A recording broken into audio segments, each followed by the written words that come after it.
Hello and welcome to the PhotoVidShow tutorials.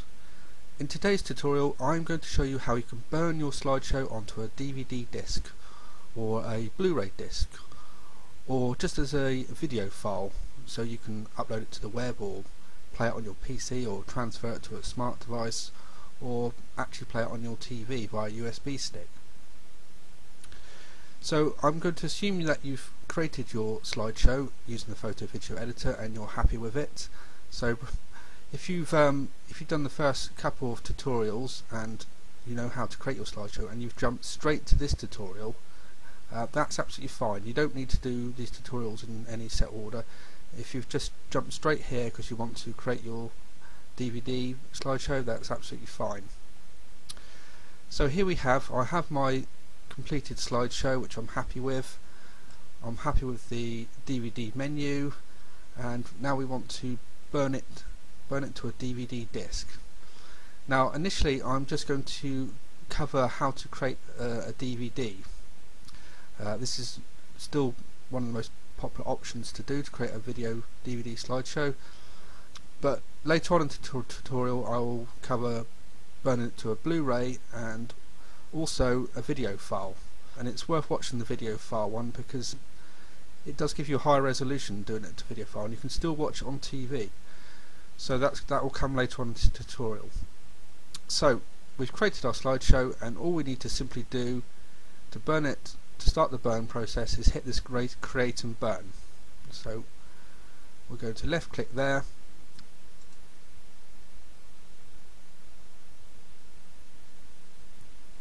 now if you didn't see create and burn there, it may be the case that your output type's not set to DVD video, so make sure that's set to DVD video if that's what you want to create. So we've hit create and burn, and now it brings up this author video wizard screen. So we have to just fill in a few things here to say how we want to create our DVD. Now when PhotoVidShow needs to create your DVD, the first thing it will do is it actually creates the video. It says it's encoding here, it's encoding or in create, really the same word. It has to create your video first and then store it on your hard drive as a sort of DVD image.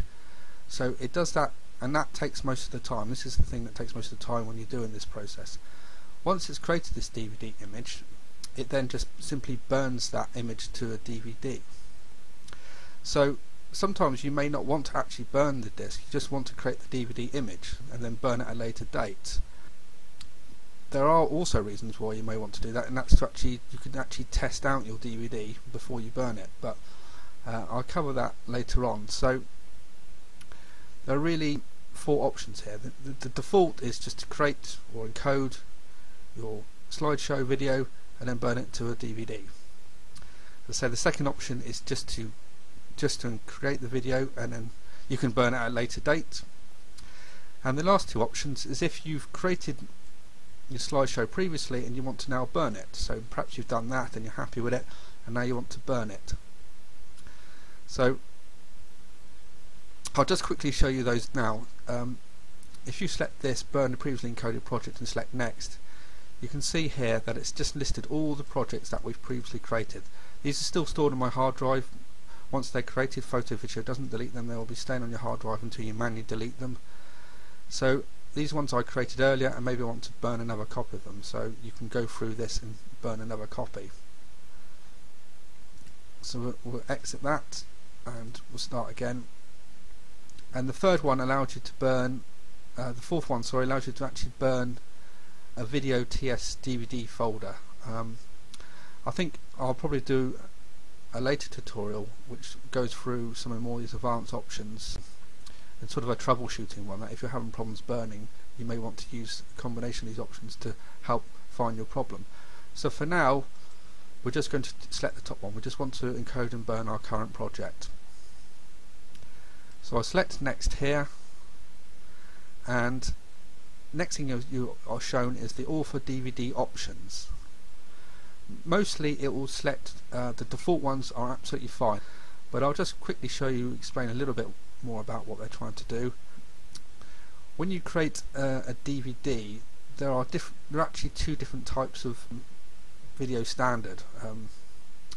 One's called NTSC, one's called PAL. You may or may not have heard of this, but it goes back a long time ago when you had sort of CRT TVs, and in America the TVs weren't quite the same as the one they were in Europe, so the video sort of source was slightly different, and one was called NTSC and one was called PAL.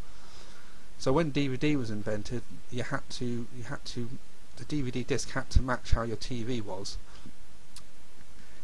In this day, with flat screen TVs, they could probably handle either video standard, so it doesn't really matter. But if you're the general rule is if you're in Europe or Asia, PAL is the option you want. This is really the default. This is what we have in the UK. And if you're in the Americas, North America or South America, you want to select NTSC. It may already detect this and have changed it for you. There are exceptions. I think South Korea maybe NTSC or something like that. So by default, if you're in Europe, you just select PAL.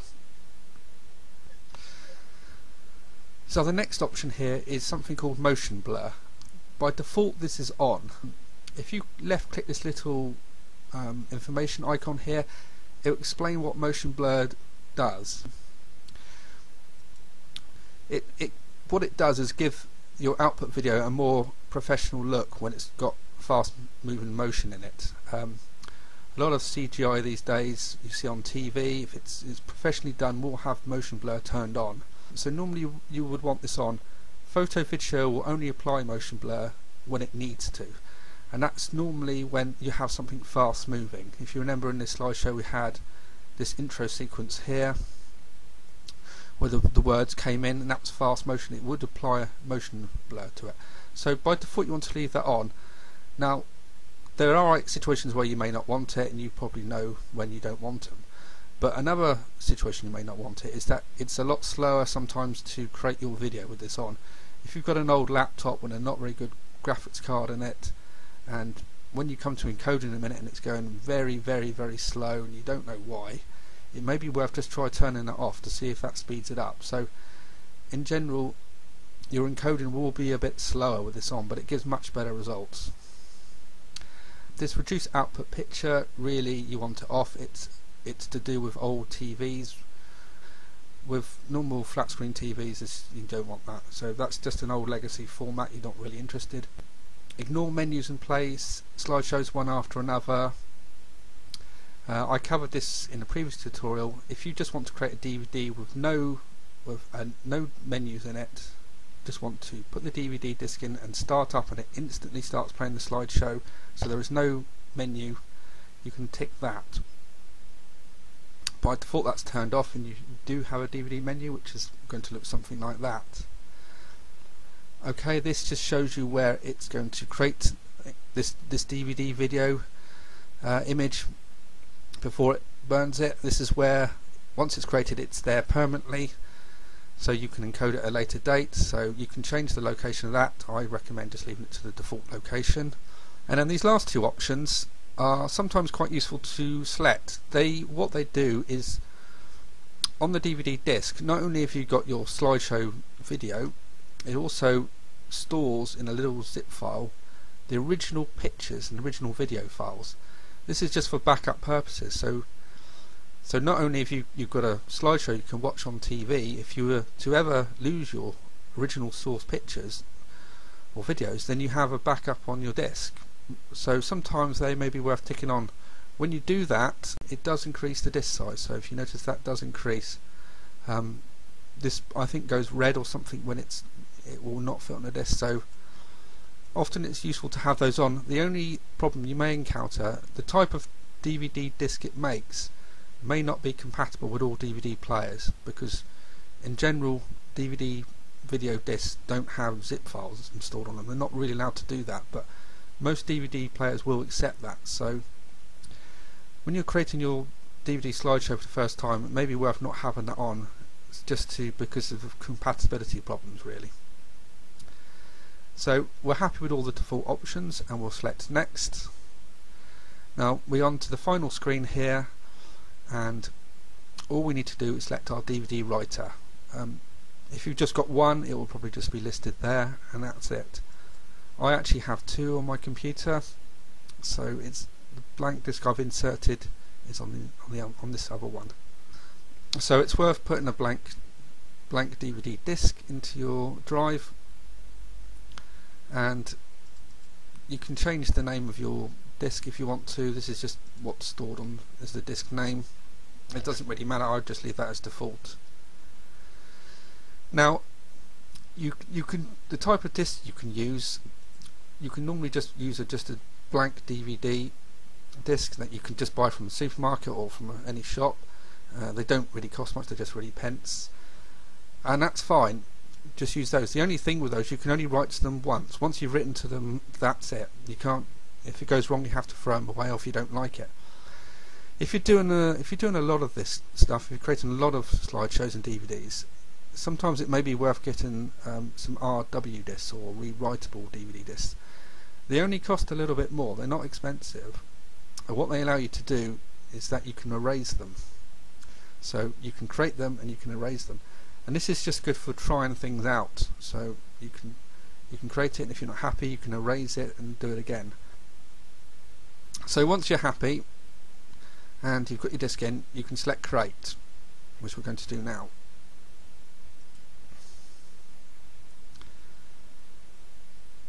Okay, it's just verifying as a blank disk in the drive.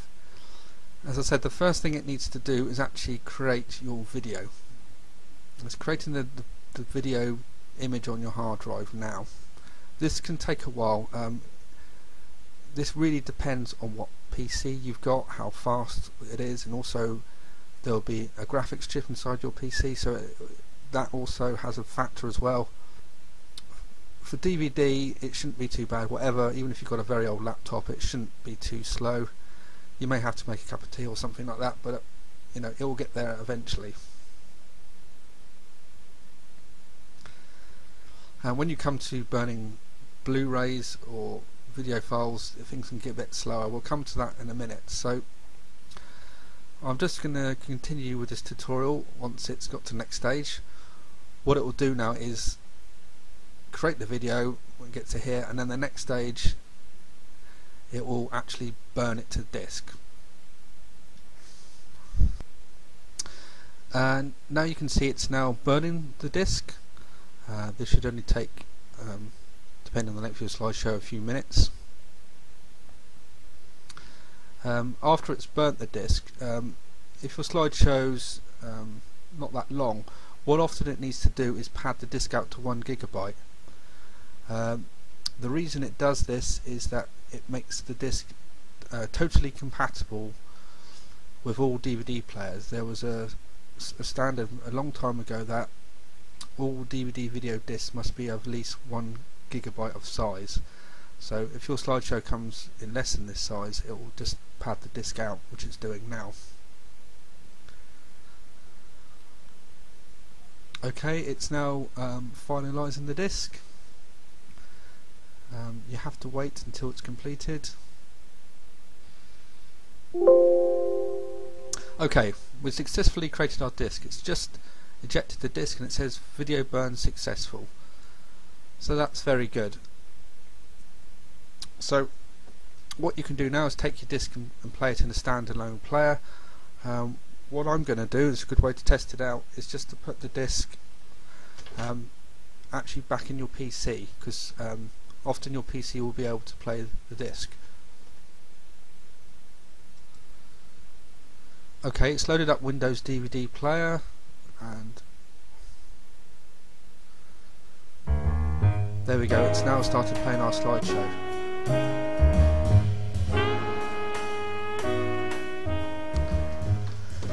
So there we can see our DVD menu. Now normally you just select your DVD remote, just set the enter on the DVD remote to actually start playing the slideshow.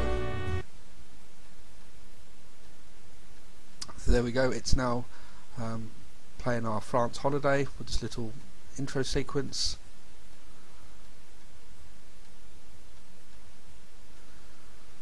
And here we see it's now playing our slideshow on the DVD. So that's very good.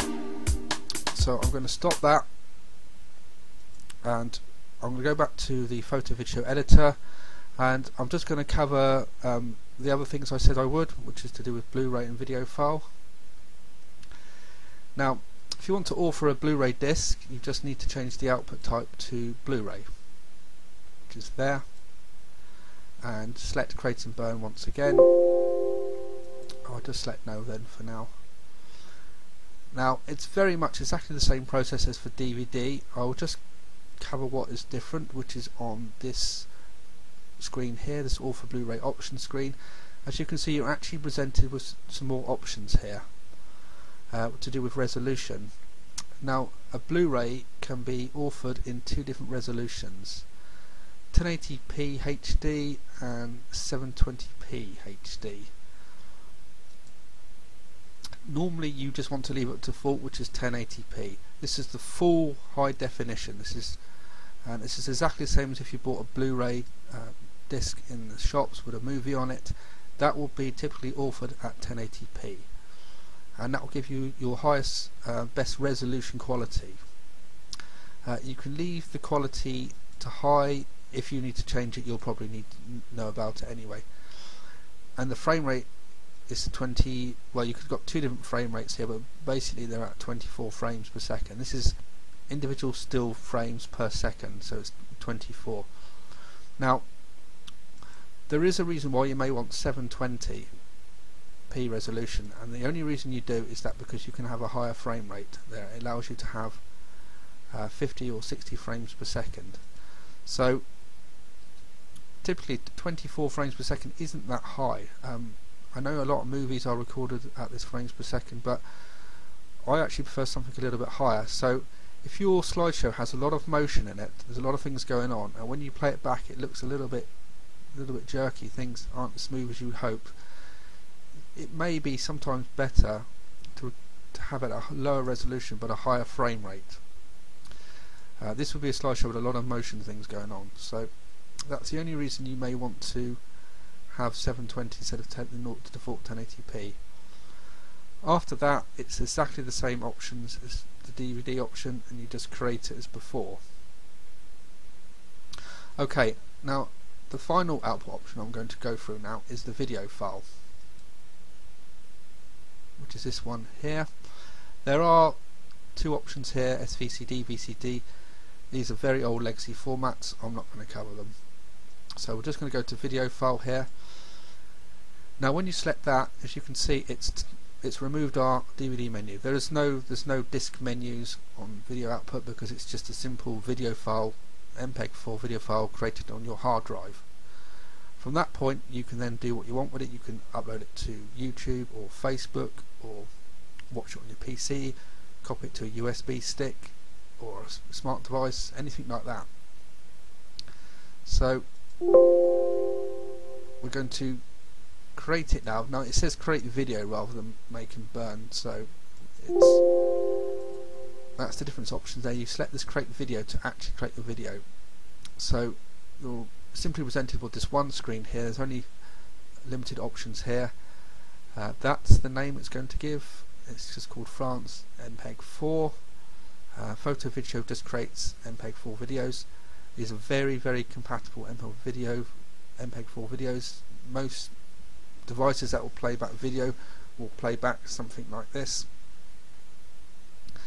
And also, similar to Blu-ray, you've got resolution. You have a lot more different resolutions here. Typically you may want it to be HD quality, the 1080p. Maybe you want a lower resolution. If you're going to watch it on a smart device or something like that, you may want one of these lower options.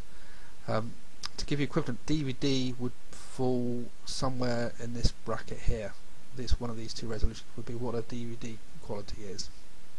When you're creating an MPEG-4, you can set the quality. This is just, the higher the quality, the bigger the file is going to be in terms of how the number of bytes, the size of it. Now there is a low option here. Now there may be an option, there is a reason why you might want low, and that's if you have your own website or something like that, and you want to upload it to your website and you want people to stream your video from other computers and that, you really want it to be a small file size for streaming. So if your video is going to be for streaming on your own website or something like that, you may want it at low, and may even be a lower frames per second.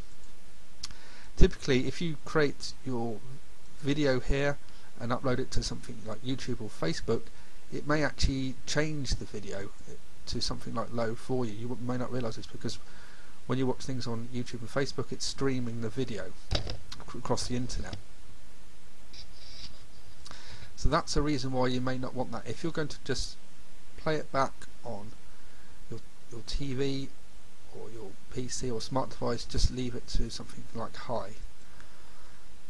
Also, with the higher resolutions, it may take a long time to encode. If you've got an old laptop or something like that, creating a full 1080p video is going to take a long time to create. You may have to leave it quite a while. So that is also a factor, that the higher resolutions just take longer to encode. Video coding is very computer resource expensive, so that is a factor. Now, which of these three options are the best? This is a good question, and I have to admit, for best output quality, you really want to be selecting video file or Blu-ray. There's nothing wrong with DVD, that's fine. DVD resolution, which is 720 by 576, I believe that's pixels, is about the same resolution as, say, Freeview. If you've got Freeview TV at home, just a normal standard definition channels, that's roughly what a DVD is. It's the same resolution as that. A video file or Blu-ray will give you the high definition, the 1080p. There is no Ultra HD or 4K on PhotoVidShow in this version. I think that will come in a later version. At the moment, if you want 1080p high definition resolution, it's these two options. Now, if you don't have a Blu-ray disc burner, and often many PCs bought won't have a Blu-ray burner on it, there is still a way to watch your slideshow on TV at the full 1080p resolution. The way to do this is to create a video file at the full 1080p here and create it, and then simply copy that file it creates onto a USB stick. Then once that MPEG-4 is on a USB stick, you may find that your TV at home, your flat screen TV at home, will have some USB slots at the side. Simply insert in there, and you'll often find the TV will recognise your videos on the USB stick and play it back. This is because it's this very compatible MPEG-4 video files PhotoVidShow creates. You'll often find that your TV, or even something like a standalone Blu-ray player, will have a USB socket as well. You can put the USB stick in there, and it will recognise the stick, and it will just simply be able to play back your media files on that stick. I almost recommend just creating a 1080p version of your slideshow and just store it on your PC, just for the future, in case you can't play it back at the moment. Maybe in the future you will want to, and you'll think, well, I'm glad I made a higher resolution of your slideshow. So I hope you've learnt a lot today. I've covered a lot. I'll perhaps do some later tutorials on problem solving. If you have problems in this area, I'll do some tutorials perhaps on that. Today we've covered how you can burn your slideshow onto a DVD or a Blu-ray or as a video file. So I'll see you soon for the next tutorial.